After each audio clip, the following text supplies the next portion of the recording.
there were distractions. There were people, there were dogs, there were children.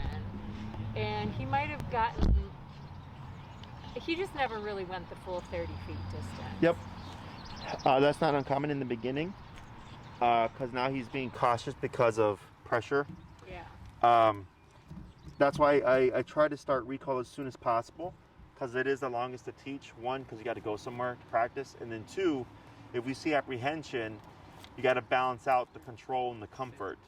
So then if I see the dog being apprehensive, I might just go and let him be a dog for 30 minutes and then call him once at the end, or I mean, I was barely calling him because he was 7 feet away. Sure. Yeah, so as you ignore him more, he'll start to get more comfortable and explore more, but it could take 5 visits, it could take 20 visits. Okay. You know, it's I ignore the dog as much as possible so that he kind of starts to forget about you and venture out more. But then if he just starts to venture out and then you call him again immediately, then he's gonna be like, well, this is why I don't leave you, Right. because you're just gonna call me. Well, I really didn't have to use the remote to recall him when I did. Like when he did get a little bit further, or I would just stop and he wouldn't notice that I stopped and he'd keep going. Then he would notice when he got to the end of the line, and then I'd call him with a thumb and he would come right away without. So at this stage, you always want to tap him with the recall. Tap. Yeah, at this stage. Because right now, so because we have training, we have proofing. Training is teaching the recall, which is what we did last class. The reason why we tap every time we call him is if you call Hank and you tap him too late, what do you think is going to happen? I don't know. Do you have an idea? He's not going to make the association. It's going to deflect him. It's going to push him away. Because you said something, he did it. And you tapped after he did it. So then the dog gets confused and thinks that he did the wrong thing. He's going to move away from you. So it's come and tap at the same time? No, it's come, then tap. Come then tap. Yeah, so, but we tap because you're more likely to see that happen if you're always remoting him. But if he's coming to you and you only tap him when needed, you're not going to expose yourself to that potential problem. So I do this to force the problem. Okay? Because once he's fully off leash, if you tap him too late and it confuses him, you're stuck, right? Because we've never worked through it. So here, if I confuse him, I'm not worried about, am I going to lose my dog? He's still in the long leash phase. I can keep the pressure on, and he learns, oh, tap always means to come back. Tap never means to run away. Okay? So yeah, as soon as we teach the recall, every single time you call him, even if he's coming to you, tap at least once. Okay? To see what he does. So if you tap him when he's coming to you and then you see Hank stop or turn away, you keep tapping and move back to teach him, like, no, like that tap meant to come back to me. It didn't mean to stop what you were doing. Okay? But it's super common. So at least for, while you're in this phase of calling him in the beginning, always tapping him to ensure that he does know what it means. And eventually, once you felt like you're confident in your work and you've proofed everything, then we can take off the leash and not always have to remote him. Because the answer is yes. At some point when you call him and he comes to you, we don't tap. We just do it right now because we're in the proofing phase. Got it. Okay? Anything else? Do you have your long leash still today? Cool. So what we're going to do is we're going to start off with the review. There's a second half to recall that we'll teach today or cover today. Just want to make sure that we're covering everything or practicing everything correctly, and then we'll go from there. Okay? Questions? Now, are we going to be doing the 2-person thing that we did? Yeah, was he getting frustrated? We haven't done that. You've been doing it naturally just with him being out loose and stuff? Yeah. Okay. We'll see how he does on like a normal just release. 2-person would frustrate him. That's just my belief. I do think that also, I forgot to say that we had him in a forest preserve. Okay. He was off leash 70% of the time for an hour. Like literally off the leash. And doing very well, but there wasn't much in there. There were no animals. It was weird. No animals, no squirrels, no people. And he's stuck within a pretty close range, but maybe got 30 feet away at a couple of points. Okay, yeah, and that's fine. Like, like that. You could pick your perimeter. If you want it to be tighter, you can make it tighter. But, it's typically the length of the leash. So, but good. Anything else? Hank. How's he been with reactivity stuff? I think really good. Come over here. Good. What's his number been? Sit temp? I want to say like 65 is the highest, but actually yesterday I had to go to 85 because we were on the beach. He had heard gunshots. Okay. We were in Michigan. We hear gunshots all weekend long. It's crazy. So I took him to the beach, and he had already heard the gunshots, and he was nervous, but he was okay. I was keeping him by turning and remoting. He was pretty good with the heel. Sure. We get to the beach. He's on long leash, free dog, and like I said, he wasn't really free dogging on his own too much. But I was out for a good, might have been an hour. Okay. Anyway, on the way back, he wanted to pull me, and I had to go up to 85, and he still was Going. not pulling me like he was at 65. But I mean, I was just turning, cranking the thing up like all the way home, and it's like maybe like a block or so. Okay. Was it a hot day? It was yesterday, so yeah, it was nice. Okay. Did he seem overheated? He was panting. Okay. On the return? Yeah. It might have been he was just so uncomfortably hot that that's why he was forging to get home faster. Oh. Technically, you should override that because His tail was between his legs. and I was gonna say also the gunshots, right? Yeah. So if he's like, hey, we're going home and I'm tired of hearing these gunshots. Usually we don't hear the gunshots on the beach Sure. because the waves or the wind, whatever, but we could hear the gunshots because the lake was like glass yesterday. Yeah. All that stuff factors in. So either overheated or stressed because of the gunshots. So I understand why he's doing it, Yeah. but we would still make him adhere to the positioning because there are no exceptions, because that's actually where your obedience counts the most. Okay. Because like, let's say he's off the leash Where there are the and exceptions. someone, fires a gun right like next to you, Yeah. right? He's gonna spook. He's gonna go into flight mode. So if you've already kind of exposed them and worked them, and this is again part of proofing, I'm not saying he's not gonna take off, but if I try to kick in with the collar, he's much more likely to comply because I've always made him do or perform the command. Okay, so even though he might be anxious from the what's going on, I get it, but I always make the dog, to the best of their ability, perform the task.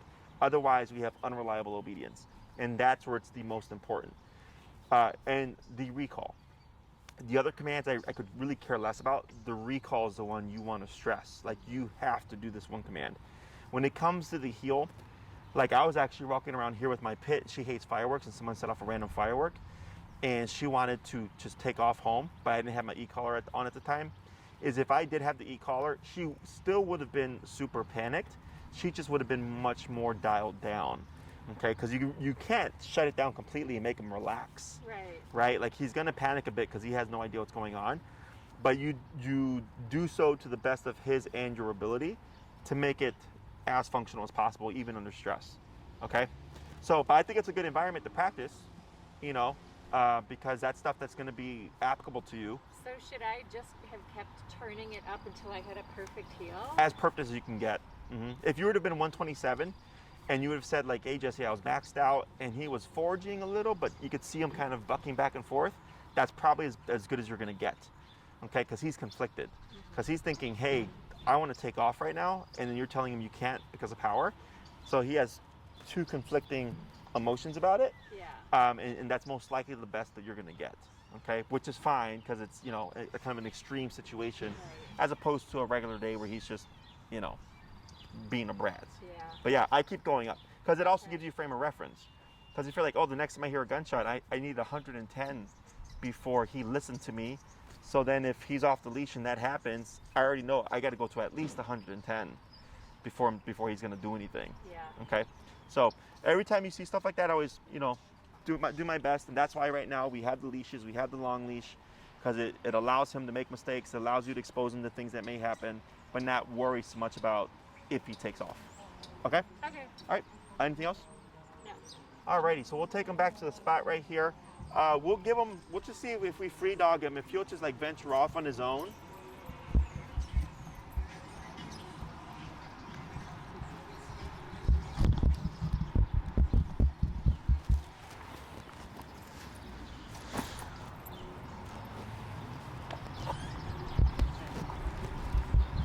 And he brought treats this time. So Okay. should we treat him? Come on. Sure.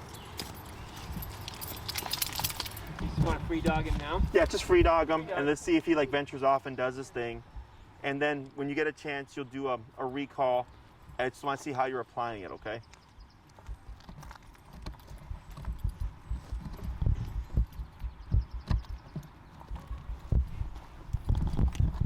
Come. Good.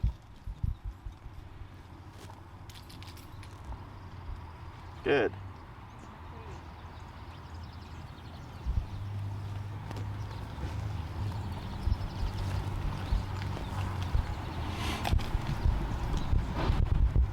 Free dog.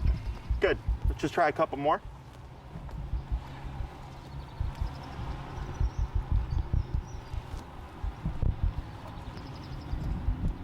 Come. Good. Come.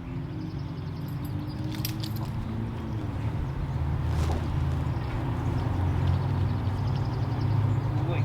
Good. One more, then we'll swap handlers. Free dog.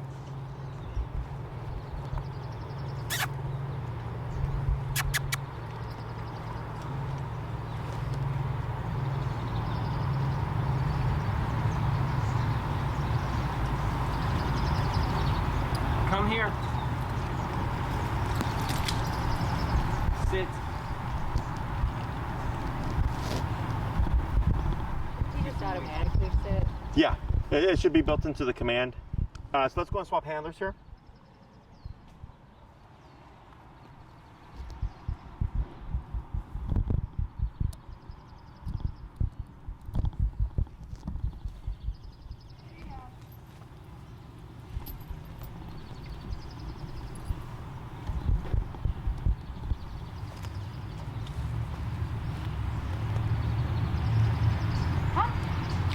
There you go.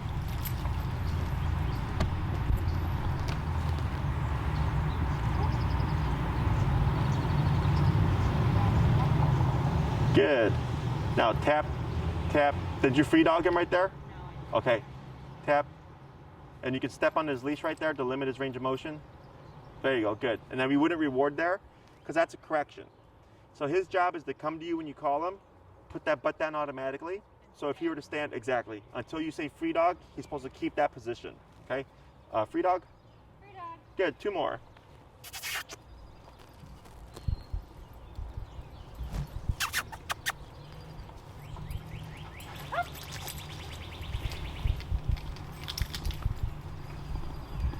There you go. Good.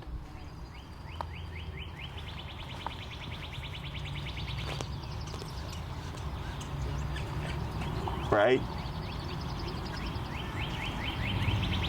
Step on the leash. There you go. Good. Wait a moment. Free dog. Free dog. Free dog. One more.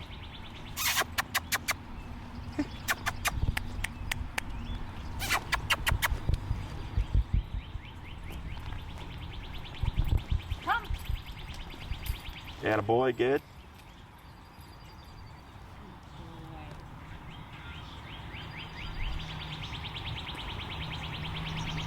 Excellent. And free dog. Free dog. All right, so let's go and bring Hank over.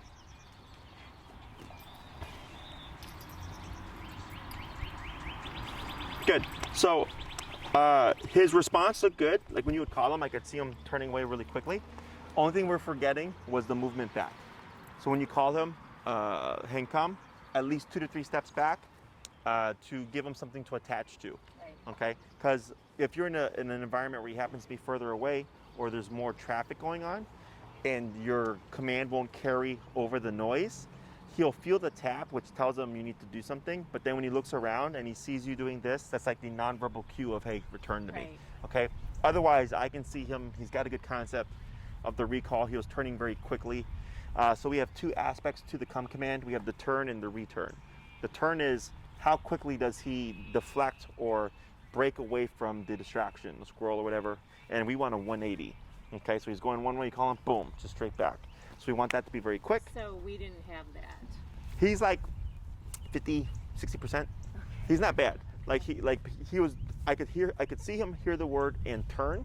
We just want to be a little bit more sharp on that, okay? And we can achieve that through repetition more practice, more rewarding, or we achieve that through more power. Okay, Okay. we're at 70. Yeah, which is, I think you're fine for now because it's just been a week. Okay. Okay, so I give him time, and then at some point, if you're like, I think we've hit a plateau with his speed of the recall and stuff, then we start to play with the power of it. Okay, and then we have the return. So if either the turn or the return are slow, what's going to happen is he's more likely to re-engage with the distraction. You mean the return, the speed of his, when he turns, and then the speed of getting to me? Like, he should be faster. He Correct. shouldn't just be like, okay, I'm coming. Correct. Like he did like more of a trot. Right. And the reason why that's important is, like, let's say he's like running towards the street. If the turn is slow and there's delay, dogs move very quick. He's going to be in the street by the time he actually responds, right? And for the return, if he's breaking away from a distraction, like prey, is when they're coming back slow, like you'll see the brain like kind of go like, but what about that squirrel? And then they turn back and they go back. Or maybe there's something else I can focus on. Oh yeah, like a dog or like last time, remember when we saw the dog right there and he started to deflect a bit? Yeah. But on that one, he was on, I don't think he was on a recall. I think he was just loose or something, but we just stopped him. But something like that during the return, right? So you have the turn and the return. And both we want to be as quick as possible because that's what's going to make it foolproof. Okay. Okay? And it's just practice. And to speed him up, should more tapping happen? You can, but at this stage, I would just do repetition. Okay? So what are you using for your reward? Is it like a dog treat or is it like chicken? Yeah, they're just Yeah, training treats. Okay? not good enough. I personally, when I train with human food. Okay. Because that's the best there is. Okay. So think about it as for humans, if we're going to work harder or they want us to work harder or work more, we want more money, right? You're going to be a promotion. Does that come with more pay? Yeah. Right? So same thing for the dog because we're building Hank to a higher level. So if it wasn't that if you were doing like a shorter program, I'd be like, yeah, sure, I don't care, whatever. But if it's like, yeah, we're going to do 12 classes, we want Hank to be as best as he can be, that also involves paying him better, okay? And also if I buy bacon, he can eat it and I can eat it too. So I take these things, cheese, bologna, salami, sausage, hot dog, whatever, as his reward. Okay. And that can help balance out things, okay? Now, because he doesn't seem to discriminate against rewards. Like, he's like, any reward anytime is okay, but Sure. maybe if I upped the value of the reward, I would see more responsiveness. More of what we're looking for. Yeah, okay. So you can test it out. And like, let's say you try upping the reward and everything stays the same. It had no impact. I go, okay, well that didn't work. Now I'm gonna start using more power. Okay, so then 70, okay, this is what 70 gets me, what about 75? What about 80, okay? And what's up happening is as you go higher to figure out what that number is gonna be to incentivize them to move more quickly, is you might actually see the opposite. It's gonna deflect them, okay? Because now let's say I put him at 90 and I tap him, he's like, oh crap, 90, he wants to run away from it. And then I work him through 90 and he's like, holy crap, 90 sucks and I can't get away from it. It's gonna motivate him to move faster, okay? But it's time, repetition, upping the value. What does this get us? He's still pretty slow. Now I'm gonna keep up this value, but I'm gonna start adding more pressure gradually, okay? So I would do 70, then 75, practice that for a bit. The 75 make him faster? Oh, a little bit, but still not enough. Go to 80, start training on 80. Does the 80 make him faster? Oh yeah, quite a bit faster, but he could be faster. 85, so I'm just incrementally over time bringing it up until you see him start to zoom towards you. Okay. Because the other thing is you're trying not to make him paranoid. So like you said, you let him be free, but he was kind of hovering close, which could have also been because of the gunshots. Yeah. It's hard to say. Because here he's going off and he's venturing off no problem. So that's another factor as well. Right. Okay. Which in that case, you want a dog that opts to stay closer because most dogs tend to opt to want to run away. Okay. So all these things are things that we're practicing, but also why I say recall takes the longest to teach because it's so nuanced. And if I drill it too much, it's going to make the dog too paranoid they never leave your side. Okay? And you're trying to build a balance of like, yeah, buddy, you can do your doggy thing. Just get over here when I call you. Okay? So, questions on any of that? Yeah. With the recall, when you call Hank and he comes to you, if you were to move again, what do you think he should do? When I recalled him and he's here? Correct. Next to me? So like, let's say you just called Hank, right? He came to you, he's sitting on you, that's really close. And like you decided to move to the side 3 steps. What should he do? Well, I didn't free dog him, so he should go along with me. Correct. So the recall is similar to the heel. Heel means walk with me, stay with me, sit when I stop. Recall means come to me, stay with me, sit when we stop. Okay, so we're gonna add what I call my sidestep exercise. Everything's gonna stay the same, but after you recall Hank, and this is where reeling in that leash is important, because if you give him too much slack, it's more difficult to correct, okay? So you wanna shorten, maybe give him like 10 feet of slack. Is once he arrives, you can do a quick reward, and then you're gonna wait a moment, and you're gonna move any direction but forward like. So you can move to the right, or you can move backwards, or to the immediate left. But you wouldn't move like this, or you wouldn't turn like this, okay? Because it looks like heel. So then I don't know if it's the default healing, or is he sticking to me because he knows he's supposed to glue to me, okay? So we do this exercise for 2 reasons. One, if I call a dog off of something and there's distracted, less inclined to break away. So because it's kind of cementing in his brain, when I call you, you're gonna stick to me unless I free dog you, okay? So if I call him away from chasing a squirrel, he's not gonna go back to chasing that squirrel because he's too cemented in terms of like his brain thinking like, oh, I should stick with that or whatever, right? The second thing is it's also part of proofing. At some point when you move away, you might tap him and confuse him and send him away from you. So then we keep tapping, we don't call him again, and move backwards to draw him in to correct him, and then repeat. Okay, so the more collar he gets, the more likely he is to make mistakes. Okay, so I'm trying to expose him to as much of the collar as possible. So his response should always be, maybe I should just go back, right? If he's gonna make any kind of mistake with the collar, it should never be to run away from you. It should be at the very least return to you, okay? So even if I said sit and I tapped him from 30 feet away, if he came to me, yeah, it's the wrong command, but I'd rather him do that than run away, Right. okay? Questions? No. So I'm gonna coach you through this. So we can free dog him. You're gonna do a normal recall, and then I'm gonna coach you on the steps after that, okay? Okay.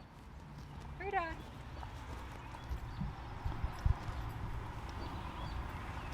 Free dog.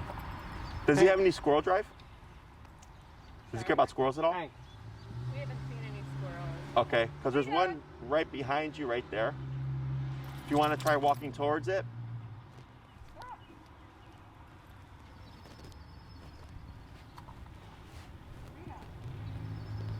Yep, just keep wandering and walk straight towards that squirrel, see what he does.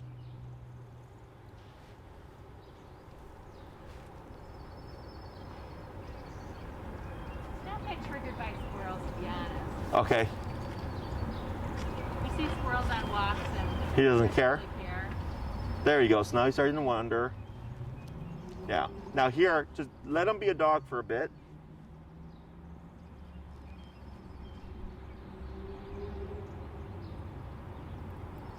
This is okay. Let him wander. Try walking towards like a tree right there.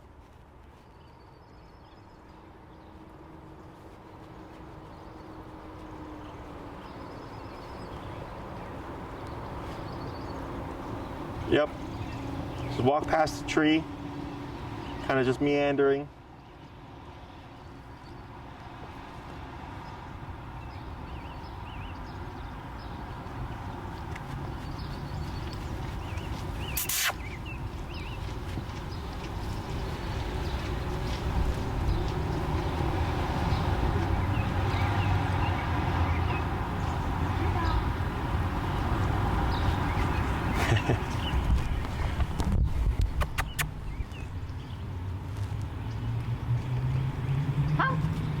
There you go. That was a good turn. That was good. Hold right there. Okay, so go ahead and reward him like normal.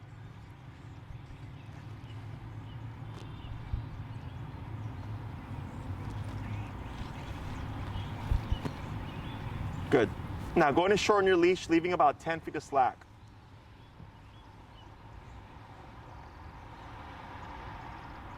That's good about there.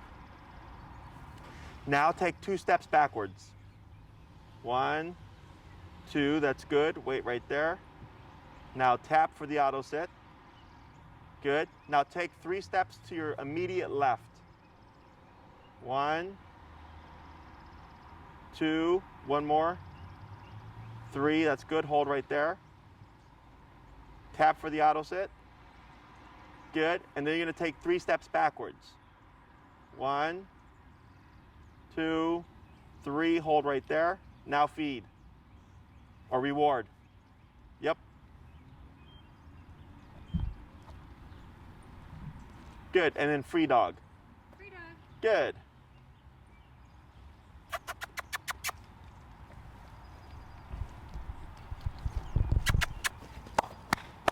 Hey. Hey. Hey. Come. Hey. Good, that's a good turn. Hold right there. Good. Quick reward. Good, reel in some leash here. Reeling in the... Yep.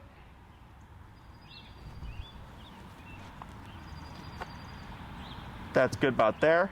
Now try 3 steps to your left. Good. Wait right there. Tap for the auto sit. Good. Now try backwards 4 steps.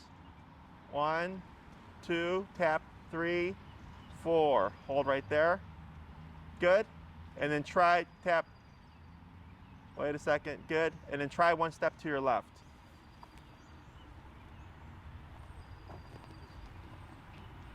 Tap for the auto sit. And reward.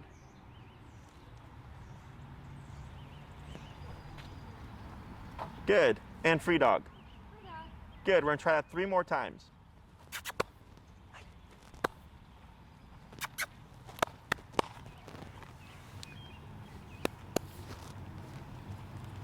Come.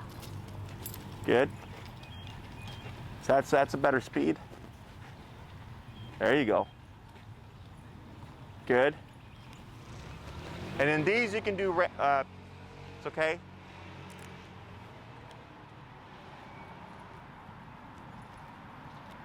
Good. Now these movements you can do however you'd like, okay?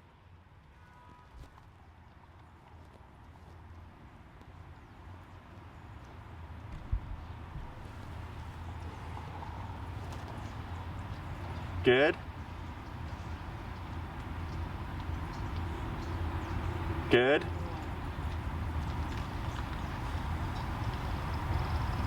Free dog. Good. Just a couple more. Then we'll swap handlers.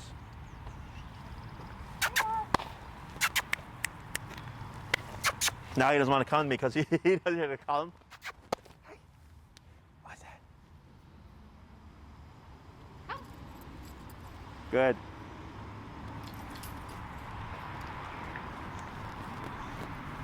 Good.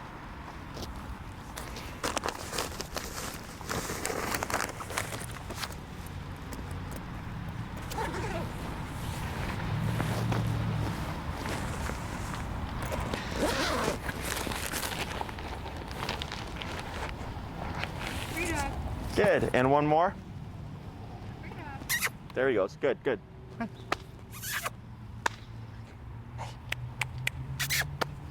What's that? What's that? Hey. Hey. What's that? What's that? Yeah, boy. Good. Come. Yep, back tap, good. Sorry, that was the wrong thing, buddy. I'm sorry. Good. Now confused. Then a couple of the movements.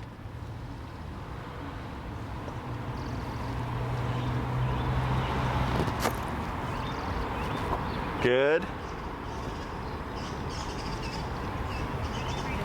Good. Let's go ahead and swap handlers.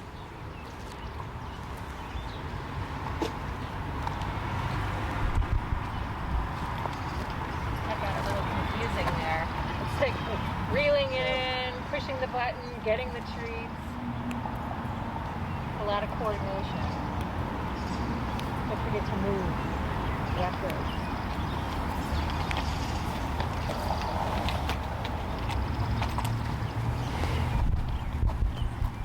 Free dog. Hikers! Free dog. Free dog. Hey, buddy. Hi, buddy. Handsome. Come. Good. Much better. our treats aren't good. There was a couple that he had good speed. His turns are actually looking better. Okay. I think now that you're tapping all the time, it's now incentivizing him to turn more quickly. I don't think we're supposed to keep moving like this. No, but it's all right. I pick and choose battles. Okay, yeah. But trust me, we've got some balance.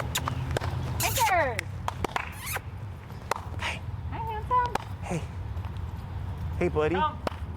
Yes, that's a good turn. Okay. But did he turn because he got to the end of the leash? No, he or- turned. He. It was like both the tap and the leash itself. Okay, 'cause I couldn't tell personally.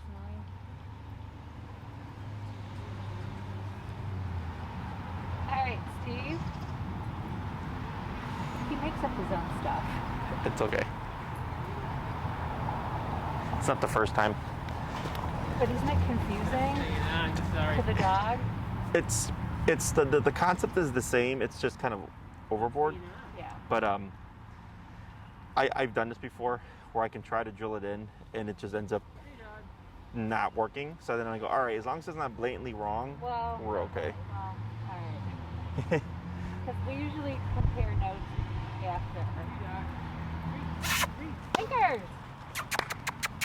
Hi, handsome. Hey, hey, Come. good. So you see it right there. He got tapped after the recall, Yeah. but he kept moving forward. Yeah. Yeah, I was That's too the late. yeah, but that was fine. That's what I'm trying to proof. That he's still coming. Exactly, that it's not deterring him from coming towards you.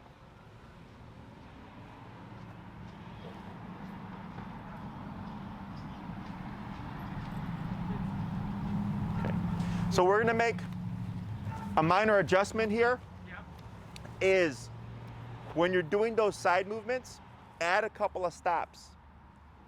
Give him time to settle, then do another movement, 2 to 3 steps, let him settle for the auto sit, feed, and then free dog.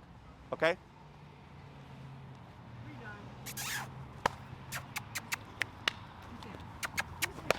What's it? Fingers. He's getting What's the that? game now. Hey, bud.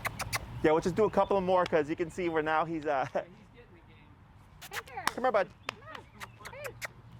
Hey. Go see him. Go see him.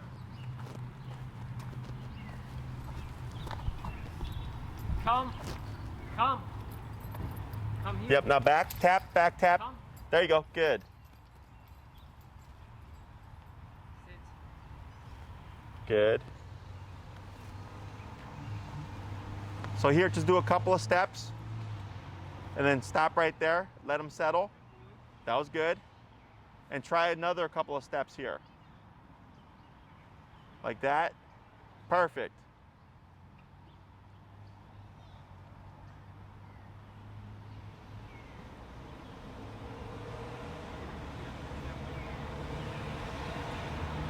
There you go. And then free dog. We're gonna try one more, and then we're gonna switch to something different, so we don't make them too paranoid.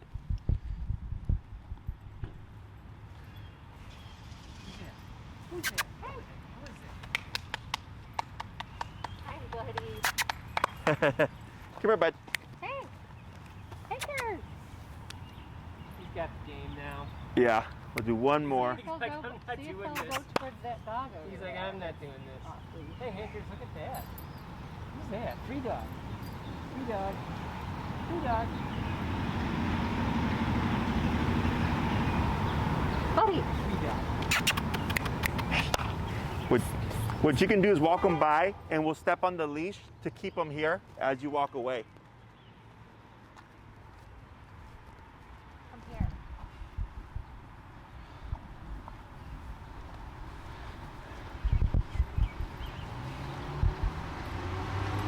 Yeah, that a boy. Good job.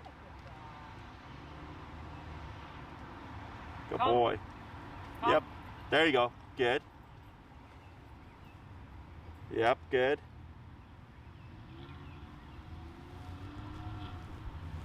And just a couple of steps. Yep, and come to a stop. Good. Try a couple backwards here. Yep, right, that's good. And then a couple to your left again. Like that, perfect. And feed, there you go. And free dog. Free dog. Good. Go ahead and bring them back. So this exercise here, you add it on sparingly, okay? Because of the whole paranoia of not wanting to leave you. I don't drill this out every time. I just do it for the sake of practice. Just watch here. For the sake of practice. Oh, I thought she was talking to us. So, yeah, so we don't want to do this too much because it incentivizes him to like really glue to you, right? So if you already have a dog that's naturally kind of cautious of wanting to leave anyway just because of pressure, sparingly, okay? But this is to help, one, cement in his brain when I call you, you stick to me until I say free dog, or two, we're putting him in a position to make more mistakes. Okay, the more often he gets remoted on the long line, and one day, like he could be perfect 100 times, and on the 101st time, he finally deflects, right? So I had a lady with her Rottweiler, who was like 8 months old. She did a lot of food-based training, and his recall was great. She's like, Jesse, he never not comes to me.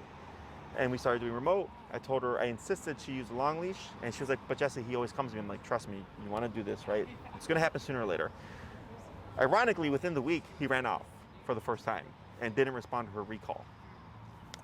But she had him on the long leash, so she had something to grab, but she wasn't prepared for him to not listen. So it was a failed, attempt. But it made it realistic to her that her dog was not perfect and can make his own decisions. Well, if he was perfect, why was she with you? Oh, he was nervous. Nervous react. He was human reactive. Okay. Yeah, Right. so obedience-wise, he was fine to her, but behavior-wise, she couldn't get him over barking at people. Got it. So that's where I came in. But also, I know all this stuff that she doesn't know. So then I was like, sooner or later, I'm like, your dog's gonna run off, and you want to know you've proofed everything. Right. So then she understood, okay, I understand now I need to always have the leash on and always remote to proof him as much as possible, okay? So the side step exercise, sparingly, just don't forget about it, because I think that happens sometimes with people. So the side, keep doing recall, but the side step is the sparingly. Yes, okay, so, because even recall we do sparingly, right? Because we don't want to drill it too much, and then this even more sparingly, okay? Oh, okay. Yeah. I was trying to do recall. Well, we didn't at the beginning of the week do it every day, but Well, you can do it every Friday, day. Saturday, Sunday, I did it. Yes. Okay. You can do it every day, but if you go for 30 minutes let's say you go for a 30-minute walk every day where you let him be free on the leash, and you always call him 20 times, that's the problem. Okay. Okay, but if it's one time you call him once after 30 minutes, one time you call him 3 times within Got 30 it. minutes, or 10 times in 30 minutes to one time, you're randomizing Right. how much you recall them. So it's sparingly within a context, but as much as possible, you're practicing on a daily basis. Okay. Yeah. Okay, because this, again, you have to go places. You have to go to, like, if you only go to one specific forest preserve, he'll be great there. Then you go to a new forest preserve, and all of a sudden, he's not so great. Or you go to the lake where there's gunshots, again, not so great, Yeah. because you've not practiced there. So different environments at different times with different things going on with different weather conditions, there's a lot of things to factor in. So just always think to yourself, where have we practiced with with Hank? And that's where he's going to be good. Mm-hmm. But then, like, let's say come the winter time, like he's been great, you have him off leash, and then winter happens. Not uncommon that dogs spaz out in the winter time. And people are like, man, Jesse, my dog was so great, but then all of a sudden snow hit, and now the dog's acting like they don't know anything. Right. You know, they're like sniffing the snow, they're rolling around and stuff. I'm like, yep, that happens. So now we just practice out in the snow. Practice out with them being free in the snow, because it's gonna be a totally different thing. Which is why I mentioned earlier with if it was a hot day. So on a really hot day, the body heat, the discomfort from the heat can override the collar. So I could have a dog that's perfect on 45, and then on a really hot day, they could be at 115 and feel it like it's 45. Okay, because they're just so hot, they're just so like tuned into the discomfort of like, oh, this is a hot day, that they don't perceive the collar as they would on a normal day like this. Okay, so just keep that in mind. It's super common. So then you want to know, as a reference point, what is his number on a normal day like this? What's his number when he's been out in the heat for an hour? You know, all these things factor in, and then you just learn more and more about him in regards to the collar. Okay? Okay. Questions? No. So at this point, we can start blending this into long leash heel. Okay, so you can build off leash reliability. So so the only thing that changes now is the length of the leash. Everything stays the same. You say heel, you move with your left leg. You cross over left with your right leg. You pivot off the left leg. If he gets ahead of you, you still abrupt pivot and tap.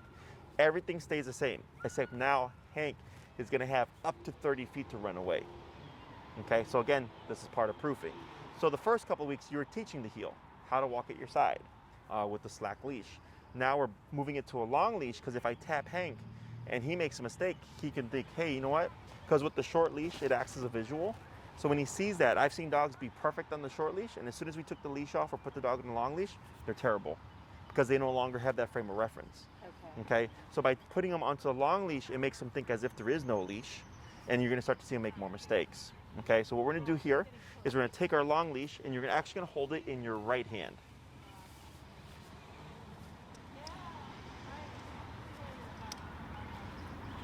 And then you're going to have it behind you, so it's going to make a big U. So it's going to be coming from Hank like this, and there's going to be a U coming to your right hand. Okay, so you'll step over it. So, because if you leave if you have the leash, both leashes dragging down the middle, it's going to be awkward for him, because there'll be two lines down the middle. You're going to see him kind of be wonky. So bringing it over to the right side and having it make a big U behind you makes it easier for him, because it's just a singular line. Okay, so he was kind of already heeling already. I don't know if you saw it earlier, but now you're intentionally going in the heel and walking around. Yeah. Okay. Yeah, he was doing it on the beach with me on the long leash, like he was On your side. Oh yeah. Yeah. So all the commands. He was actually better than when he was on the short. Yes, leash. I get that all the time. So part of that is because since we're so inclined to use the leash, remember, whenever you pull on Hank, you're actually telling him to pull more. That's why I always say keep it as slack as possible. Yeah, I don't like to pull on him. And use the remote collar, but that is super common. A lot of people say my dog is better off the leash or on the long leash, but on the short leash they tend to push more, and it's because of that. Yeah. That we tend to subconsciously pull back and not be aware of it. Okay. Right. So what you're gonna do here is you're gonna just say heel. You're gonna keep the leash nice and slack. You're gonna move around, crossovers, pivots, and stuff like that. Hank should stay at your side. If Hank passes you, you're just gonna abrupt pivot like you normally would and tap to bring him back to your side. If he keeps going off, you're gonna keep moving forward, okay? Do not turn to do this, that's a recall. You wanna keep your movement away from Hank, keeping your left side facing him. So if he went over to your right side, you would turn like this, so now he sees your left side. Does that make sense? Okay, all right, heel. Heel.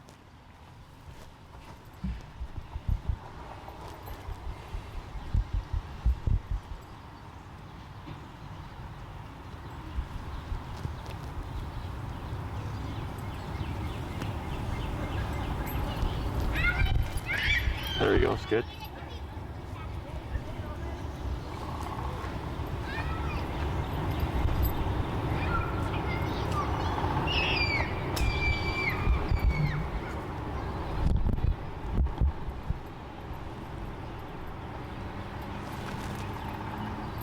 Now here, speed up a little and tap him to get him to catch up. Tap, tap, tap. There he goes, good.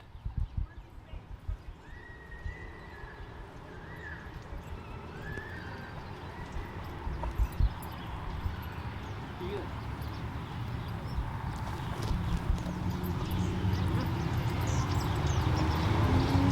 Good. There you go, tap, yep, forward. Tap forward. Keep forward, tap. There you go, good. Tap. So if you see him get distracted, keep moving and then just tap.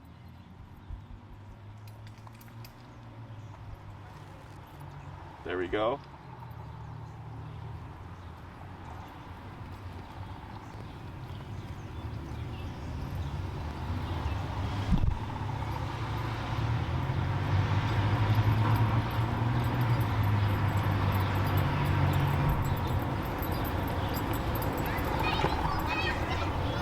Good.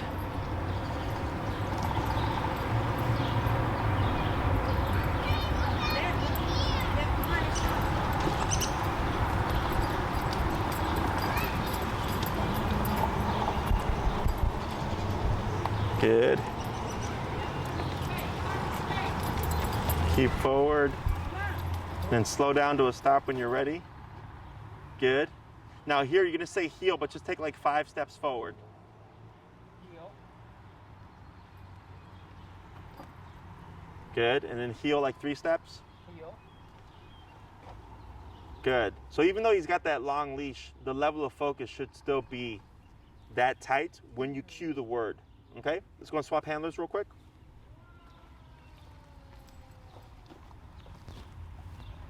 So leash is in right hand. Correct. And the clicker still in the right Yeah. hand. And you want to hook that leash over your thumb. Right. So in case he were to take off, he's not going to rip it out of your, And like this, so, just on the and then close your hand like that. Perfect. Yeah.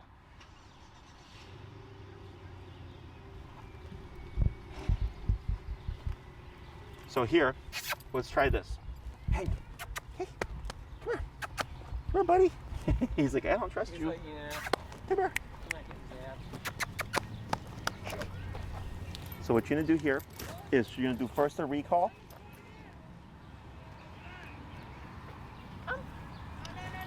Yep. Good.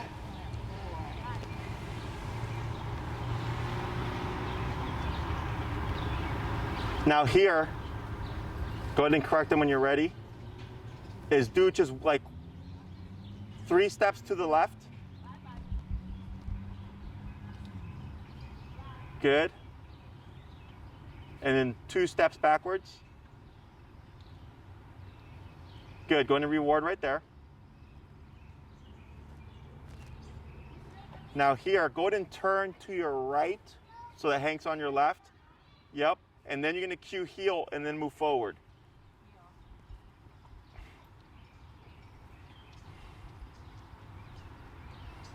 And you're going to bring that leash and step over it so it's behind you. Like that. There you go. So it makes a big U. Good. So what you can do is also blend the commands. So it's not always the same pattern. So sometimes you recall him to free dog. Sometimes you recall him into heel. Sometimes you recall him into side steps into heel. Yep, keep forward, tap. There he goes. Keep forward. Good.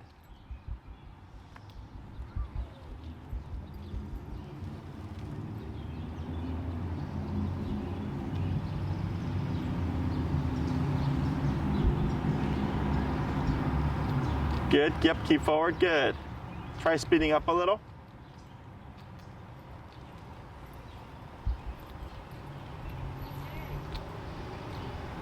Tap forward. Pivot. Good. Tap. Tap. Tap. Keep forward. Tap. Tap. Keep forward. Turn to your right. Tap.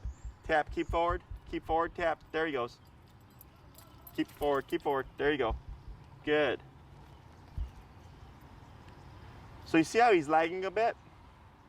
So we want to tighten that up. There you go, that's better.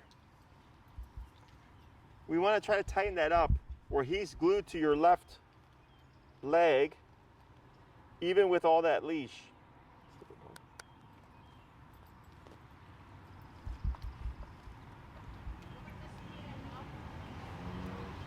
Good pivot.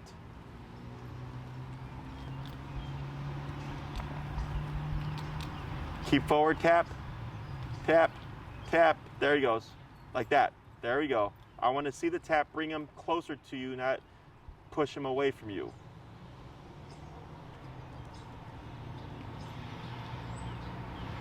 Good. Keep forward. Tap, tap, tap. Yeah, we're gonna have to work on that. Go ahead and walk towards me.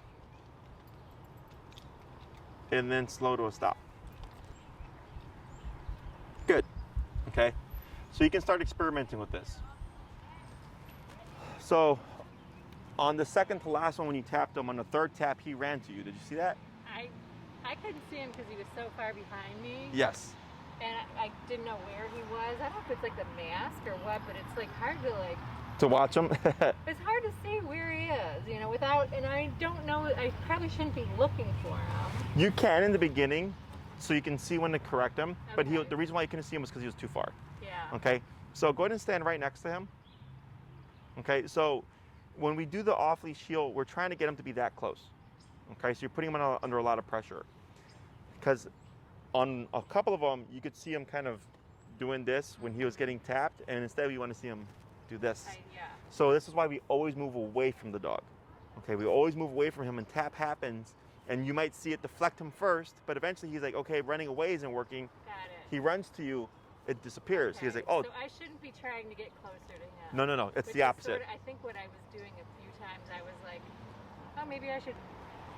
I don't know if it was a conscious thing or just a, People naturally move to their dog, and here we want them to move. We want to move away from him because we want him to close the gap. Right. Because when he's off leash, you're not going to always have the ability to come to him, right? So his instinct should always be, when I feel the collar, if anything, it always means come closer.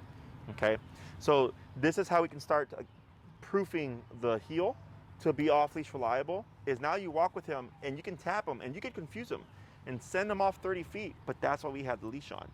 And that's why you hold it like that, because in case he does take off, if he's running with 30 feet of momentum, he can pull that out of your hand. So having that looped around your thumb won't allow that to happen.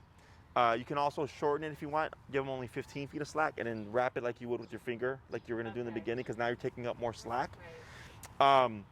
And then always moving opposite to him or faster than him. So you're trying to force distance so that you can remote him to make him come in closer or make him run off, so you can correct that, which ultimately teaches them to come in closer. Right. Okay, so you can blend these things together. You can do recall to free dog, recall to side steps to free dog, recall to heel, then free dog, recall to side steps to heel, then free dog, right? You can change up the pattern of things so he doesn't catch on to like, oh, it's always recall and then the side steps and then the heel, because he'll pick that up and the next thing you know, he's gonna do everything automatically. Okay, so I have to change things up. Or you can just reel him in off of a scent or something, and instead of calling him, put him in a heel and then free dog him later on, right? So because of the long leash, you don't always have to do the recall to make him return. Sometimes I'll drag the dog back because I want to leave him incentivized for whatever the distraction was. So if I have a dog that has great prey drive and they're chasing a squirrel, I don't want to get them too tuned in to like, I'm going to always call you from squirrels. So sometimes I just drag them instead. So they're like fighting the leash to get back to the squirrel. And then I might pop them in the heel and then walk off. Does that make sense? Pop him in heel? Like say heel. Oh, get him into heel. Got Yeah, it. yeah. Okay. Yeah. I'll go into a heel instead of like a recall from the squirrel. Got it. Because like the client I just had before you had that very problem where she was like, oh, my dog goes to chase squirrels, but now she runs back prematurely because she's always been practicing with that. So I said sometimes let her do the chase, and instead of calling her, you just reel her back in instead, so she doesn't always think that it's gonna end at some point. That sometimes you leave them wanting and stuck in the like, I was chasing a squirrel mode. Okay? Questions? No, although I feel like, there's a lot to process with all of it. Yep. It's pretty simple though. Yeah. Just recall in the heel. Right. On your long leash, of course. There's going to be stages to this. In the beginning, it's short leash to long leash dragging to no leash unenclosed area is usually what I have people do, so that they go through all the stages, because at some point there's going to be a mistake. And it's not only training him, but training yourself to have the confidence in, can you make him comply using your tool even without a leash? Right. Okay. So, and in the beginning it can be weird, like you said, you're like, I couldn't see him. So the tags, you can listen for the tags when you walk with them. The tags will tell you how far he is from you. Okay, so when I used to walk my 3 dogs off leash, I could tell if somebody was off because it would get quieter because they all had like 6 tags on, right? So here you're getting used to either him kind of bumping into you because he's so close, or the sound of his tags when he's in a certain range of you. Okay, so all this stuff is stuff you learn as you go along. Otherwise, he's looking good. His heel looked pretty good. I can still see where he needs more remoting to draw him in closer still. Okay, Yeah. which is normal. Anything else? No. That's what I think. Okay, so we'll see you in a week. If anything pops up, let us know. Otherwise, you have your homework. Okay? Okay. Awesome, guys. Oh, I know what. We had talked, it was 2 weeks ago, we talked about food guarding. Oh, yeah. And we were... Oh, yeah. We were going to do something with that. Yeah. I don't know when that's coming. I thought we would talk about that today. Sure. So what we can do, so I forgot about I took that. away the high-powered treat, the bone. Yeah, so what we Doesn't can have the do bone. is the next class we can do resource guarding. Okay, and then you're going to want to bring whatever it is you're going to use, the bone, the antler, bring everything. Okay, so because he may not guard everything. Okay, so we could bring that, and my suggestion would be we can meet at my facility, so we could just be in an enclosed room, so we're not having to worry about all this stuff.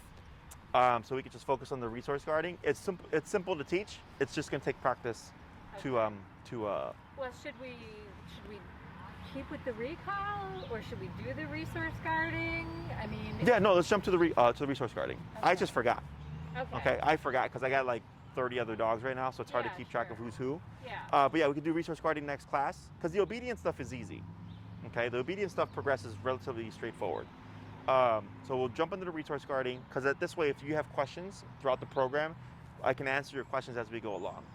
Okay. Okay, so yeah, let's plan for that next class. But let's meet at my facility. Can he go off of the prong collar now? I think the prong collar is the issue for him in terms of getting ready for a walk. If his walks are fine, I think he'd be much likelier to go for a walk Mhm. if he didn't have to get in that prong collar. yeah, try it out. Okay, because I mean, from what I'm seeing, it seems like he's doing just fine. That you're not needing the prong. Okay, so you can go without it and see how he does. Okay. Okay. But next class, let's meet at my space for the resource guarding, and then just make sure to bring all your high value stuff. I will. Okay. Awesome. Thank you guys. Take care.